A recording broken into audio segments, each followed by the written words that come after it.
व्यापारी रहे जो अनाज के व्यापार करत रहे। आपन व्यापारी कुशलता से उ ढेर सारा रुपया कमैलस।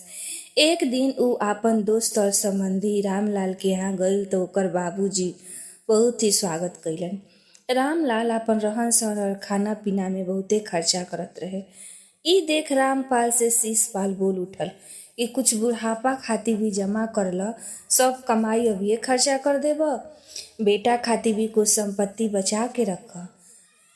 शीशपाल के बात सुन रामलाल मुस्कुराते हुए कहलस कि मित्र, सब आपन किस्मत के खाला। बेटा अगर लायक निकलल तो उ स्वयं ही आगे निकल जाई, अगर नालायक निकलल तो सारा दौलत एके बार में लुटा दी।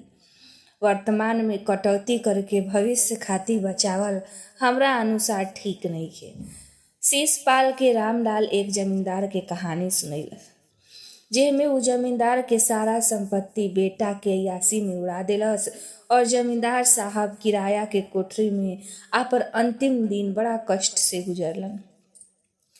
रामलाल के बाद शीशपाल पर जादू सा असर कर गई और उ घरे लौटे के समय आपन बेटा और मेहरारू खातिर नया कपड़ा और जूता लेके गई।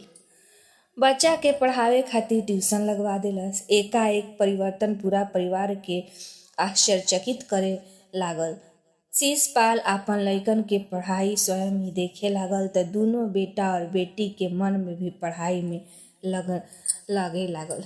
बेटी आज एक संस्कृत के सूक्ति के अर्थ पढ़त रहे, जेकर अर्थ रहे कि धन के 3 गति है, दान, भोग और नाश। दान और भोग ना करे पर उ धन के नाश हो जाला। ई सुन शीशपाल खुश हो गईल और देर सवेर उ सही रास्ता पर लौट आईल, नहीं तो मुश्किल से कमाइल धन के नाश निश्चित ही हो जाला। दोस्तों, ई कहानी कैसन लागल? अगर कहानी अच्छा लगी तो लाइक करी, सब्सक्राइब करी और कमेंट के माध्यम से जरूर बताई कि ई कहानी रउरा लोग के कैसन लागल। धन्यवाद।